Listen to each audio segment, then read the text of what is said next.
The 2017 M2 or second generation M2 driver is built for speed and distance. The weighting in this head here has been optimized by Taylormade engineers to give the best possible performance, but there still is plenty of adjustability in this hosel to do things like raise and lower the loft, to give the driver a fade or draw bias and change the amount of spin the driver puts on the golf ball.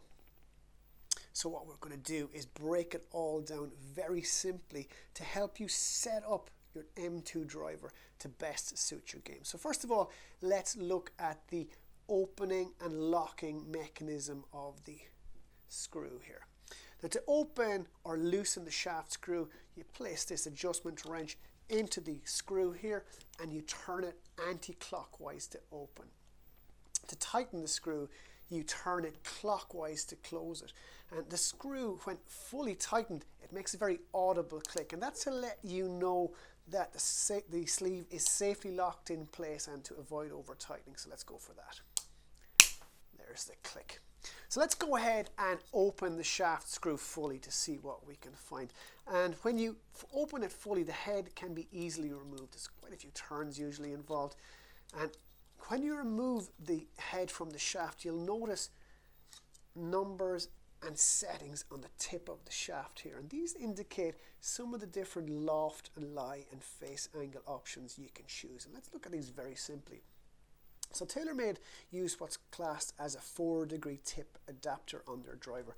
And when you get the driver at the time of manufacture and assembly, the shaft will be set to standard loft. It's like STD loft here. It'll be lined up with this little arrow. So this being a 10.5 degree driver, when the STD or standard loft is lined up with the arrow, the loft is 10.5 degrees. The lie angle is standard, 56 degrees, and the face is perfectly square.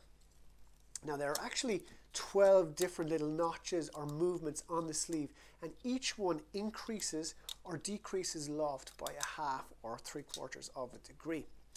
So what happens if we reduce loft? Well, if we start at the standard position and rotate to this lower position here and reattached our head, lined up the arrow with the lower position reattached, what this does is effectively reduce the loft of the driver by 2 degrees. So it then sets a 10.5 degree driver up like an 8.5 degree driver. Now at this setting, the face is going to be 4 degrees more open than normal, and the lie angle a little bit more upright at 58 degrees. So it's really going to put a fade bias or left to right trajectory on any shots. At this setting, it will also reduce the amount of spin the driver imparts on the ball by about 400 RPM. Now conversely, if we rotate the shaft from standard to this higher position here, this higher setting, what this does is effectively increase the loft of this 10.5 degree driver to 12.5 degrees. Now in doing this, you also shut the face 4 degrees more closed than normal. Again, the lie angle is a little bit more upright at 58 degrees, and this time you add about 400 RPM of spin to your shots. So this will really want to put a draw bias or right to left bias on your driver. Now you don't have to adjust all the way from standard to the lower or higher settings. You can adjust incrementally along these little notches in between to make the changes more gradually and more subtly to suit your game. Now if you start at the standard position again and you rotate the adapter through 180 degrees, you come to a setting here called UPRT or upright lie. Again, you can secure the driver in this setting, and what it does, it puts the loft back at standard, which is 10.5 degrees again, but now the club sits 4 degrees more upright, and the lie angle has changed from the standard 56 degrees to now at its maximum 60 degrees.